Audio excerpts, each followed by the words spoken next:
আচ্ছা বলেন তো, বিয়েতে মহারানা দেয়া কি? সবাই বলুন। একজন বলছে ফরজ। সবাই বলুন, বিয়েতে মহারানা দেয়া কি? ওয়া আতুন নিসা সাদাকাতিহিন্না নিহলা। সানন্দ চিত্তে স্বামীদেরকে আল্লাহ বলছেন, তোমরা তোমাদের মহারানা ডৌরি দিয়ে দাও, দিতেই হবে। অনেকে এটা দেয় না, ঠিক না, দিয়ে দিতে হবে। তো দেয়া ফরজ। মহারানা দেওয়ার মতো অর্থ এক সাহাবীর নাই। এক সাহাবী বলেন, ইয়া রাসূলুল্লাহ বিয়ে করব, মহারানা আছে? নাই। তো না থাকলে কি বিয়ে করবা কি করে? এখন যাকে পছন্দ করছে ওই নারীকে জিজ্ঞেস করতেছে, তুমি কি কোরআন পারো? মেয়ে বলে, না আমি তো কোরআন পারি না।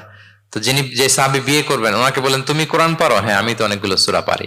তখন রাসূলুল্লাহ সাল্লাল্লাহু আলাইহি ওয়াসাল্লাম ওই কন্যাকে, মেয়েকে ডেকে বলল যে তুমি তো সূরা পারো না, তোমার হবু হাজবেন্ড অনেকগুলো কোরআনের সূরা পারে, তো তোমাকে তোমার স্বামী প্রতিদিন কিছু না কিছু সূরা মুখস্থ করাই দিবে, এটাই হয়ে যাবে তোমার বিয়ের মোহর। তাহলে বলেন তো, সহজ না কঠিন?